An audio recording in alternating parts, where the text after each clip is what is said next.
नमस्कार दर्शक बंधु आज पाणीपाग खबर को आपण को स्वागत। दर्शक बंधु केमिति रहिबो राज्यर पाणीपाग देशर पाणीपाग केउ राज्य हेबो वर्षा केउ राज्य हेबो प्रबल खरा तेबे ओडिशार पाणीपाग को नेकी कोन रहिछि बड़ खबर आज भिडियो रे आसंतु आलोचना करिबा। दर्शक बंधु आपण देखि पारुथिबे वर्तमान समय रे आपनकर सक्रिय पश्चिम झड़ जम्मू काश्मीर रो ऊपरी भाग रे सक्रिय रहिछि। ता सहित दर्शक बंधु आपनकर पाकिस्तान पटु आउ एक नुआ पश्चिम झड़ आसुची। तेबे दर्शक बंधु बदली पारे देशर पाणीपाग देशर अधिकांश स्थान में वर्तमान गरम गुळुगुळी जनजीवन को अस्तव्यस्त करुची। वर्तमान समय दर्शक बंधु ओडिशा एवं यार आखपाख अंचल में तापमात्रा बढ़िया सहित उपरबेला काल बैशाखी देखा मिलूची। तेबे दर्शक बंधु पाणीपाग ट्वीट करेछि आपण मोबाइल स्क्रीन देखंतु आपनकर राज्यर विभिन्न स्थान में पारद उपर मुहावर आसन रही। आपनकर 5 सहर तापमात्रा 39 डिग्री पार करिछि। आगामी 2 दिन मध्य किछि आभ्यंतरीण जिले में आपनकर तापमात्रा 40 डिग्री पाखापाखि रहिबार आशा रही। से दर्शक बंधु पश्चिम ओडिशार दक्षिण ओडिशार केतक अंचल में तापमात्रा बढ़िया सहित गरम गुळुगुळी जनजीवन को अस्तव्यस्त करें। तेज दर्शक बंधु मुझे आपको समस्त भिडियो कहूँ आपण निश्चय पर जिते पदा को जाऊँच आपण मुंडे टोपी पिंधतु ता सहित छता व्यवहार करूँ। अति बेसी पानी सांगे ना भूलु ना। तेज दर्शक बंधु तापमात्रा कथा जब आलोचना करवा गत 24 घंटा मध्य सर्वाधिक तापमात्रा पारलाख मुंडी में आपणकर 39.8 ता सहित दर्शक बंधु बौद्ध रही 39.5 सेपरी नयागढ़ में 39.2 सेपरी टिटलागढ़ में 39.7 सेपरी दर्शक बंधु भवनपाटना रे 39 डिग्री ता सहित फुलबाणी में 38 डिग्री 9 सेपरी तालचेर में 38 डिग्री 6 सेपरी रायगड़ा ता सहित कटक झारसुगुड़ा मालकानगिरी चांदबाली अनुगुल यही सब स्थान मानक तापमात्रा 38 डिग्री पाखापाखि रही। तेज दर्शक बंधु मु समस्त भिडियो आपको जनाऊँ पाणीपागर चित्र ओडिशार पाणीपागर चित्र वर्तमान समय आपड़ देखु वर्तमान खरा दिन वर्तमान माड़ी आसूची एवं एप्रिल मास 2 तारिख दर्शक बंधु एप्रिल मास 2 तारिख राज्यर विभिन्न अंचल में तापमात्रा बढ़िया सहित गरम गुळुगुळी जनजीवन को अस्तव्यस्त करें। विशेषकर झांझी पवन बाड़ेबार आशंका रही झांझी पवन बोहबार आशंका रही पश्चिम आभ्यंतरीण जिला गुड़िक।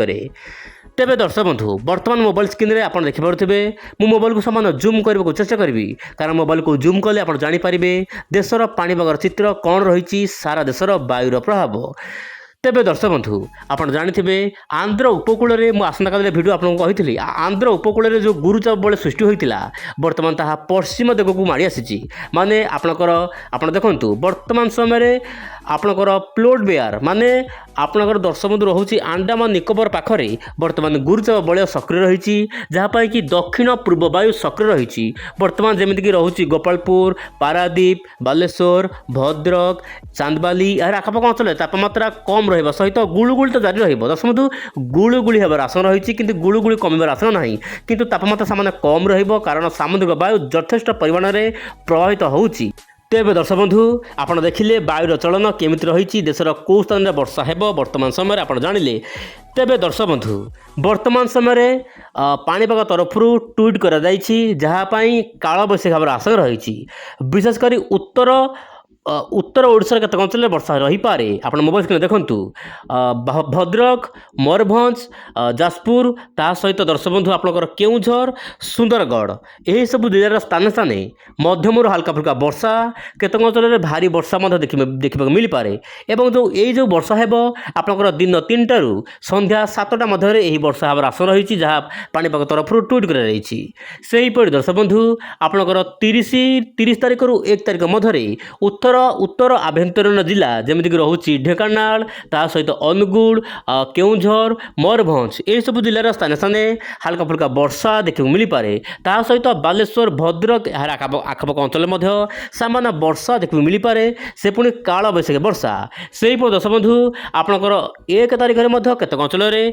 वर्षार मात्रा रु दर्शक बंधु स्पष्ट करने को चाहिए आपंकर आज तो वर्षा हेब हल्का फुल्का वर्षा रही उत्तर ओडिशा किंतु 30 30/1/2 এই তারিখ ମାନଙ୍କରେ ସାଧାରଣତଃ ଅଧିକ ବର୍ଷା ହେବ।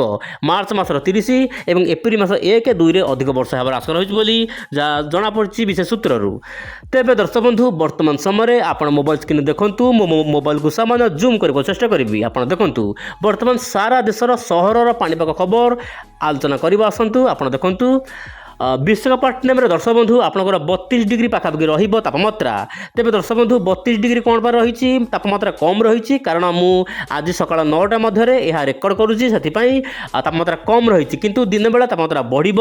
ବ୍ରହ୍ମପୁର, ଭୁବନେଶ୍ୱର, ବାଲେଶ୍ୱର, ସମ୍ବଲପୁର, ନବରଙ୍ଗପୁର ଏହିସବୁ ସ୍ଥାନମାନଙ୍କରେ ତାପମାତ୍ରା ବଢ଼ିବା ସହିତ ଗରମ ଗୁଳିଗୁଳି ଜନଜୀବନକୁ ସମ୍ପୂର୍ଣ୍ଣ ଅସ୍ତବ୍ୟସ୍ତ କରିବ। ତେବେ ଦର୍ଶକ ବନ୍ଧୁ ଆପଣ ଯଦି ପଦାକୁ ଯାଉଛନ୍ତି ନିଶ୍ଚୟ ପରେ ମୁଣ୍ଡରେ ଟୋପି ପିନ୍ଧନ୍ତୁ, ତାହା ସହିତ ଛତା ବ୍ୟବହାର କରନ୍ତୁ, କାରଣ ଖରାଦିନ ମାଡ଼ି ଆସୁଛି ଏବଂ ଆଗାମୀ ଦିନରେ ତାପମାତ୍ରା ବଢ଼ିବା ସହିତ ଗରମ ମଧ୍ୟ ବଢ଼ିପାରେ। କିନ୍ତୁ ଉତ୍ତର ପୂର୍ବ ଭାରତରେ ହଠାତ୍ ଗରମ ବଢ଼ୁନାହିଁ, କାରଣ ଦକ୍ଷିଣ ପୂର୍ବରୁ ବାୟୁ ଲଗାତାର ସକ୍ରିୟ ରହିଛି, ଯାହା ପାଇଁ କି ଉତ୍ତର ପୂର୍ବ ଭାରତରେ ବର୍ଷା ରହୁଛି। ସେହିପରି ଦର୍ଶକ ବନ୍ଧୁ ଆପଣଙ୍କର ମଧ୍ୟ ପଶ୍ଚିମ ଭାରତର ଯେମିତିକି ରହୁଛି ଜବଲପୁର, ଜୟପୁର, ନ୍ୟୁ ଦିଲ୍ଲୀ, ତାହା ସହିତ ବିକାନେର, ହିସାର, ତାହା ସହିତ ଯୋଧପୁର ଏହିସବୁ ସହରମାନଙ୍କରେ ତାପମାତ୍ରା ସାମାନ୍ୟ କମ୍ ରହିବ। କିନ୍ତୁ ଉପରବେଳା କେତେକ ଅଞ୍ଚଳରେ କାଳବୈଶାଖୀ ଜନିତ ବର୍ଷା ରହିପାରେ। କିନ୍ତୁ ଉତ୍ତର ଭାରତରେ କାଳବୈଶାଖୀ ବର୍ଷା ହେଲେ ଏହାକୁ କାଳବୈଶାଖୀ ବର୍ଷା କୁହାଯାଏ ନାହିଁ, ପଶ୍ଚିମ ଝଡ଼ କୁହାଯାଏ। ବର୍ତ୍ତମାନ ଯେହେତୁ ପଶ୍ଚିମ ବାୟୁ ସକ୍ରିୟ ରହିଛି, ପଶ୍ଚିମ ଝଡ଼ ବର୍ଷା କୁହାଯାଏ। ତେବେ ଦର୍ଶକ ବନ୍ଧୁ କାଳବୈଶାଖୀ କାହାକୁ କୁହାଯାଏ, ପଶ୍ଚିମ ଝଡ଼ କାହାକୁ କୁହାଯାଏ, ଆପଣ କମେଣ୍ଟ କରନ୍ତୁ। ମୁଁ ଆଉ ଏକ ନୂଆ ଭିଡ଼ିଓରେ ଆପଣଙ୍କୁ ନିଶ୍ଚୟ ସ୍ପଷ୍ଟ କରିବାକୁ ଚାହିଁବି।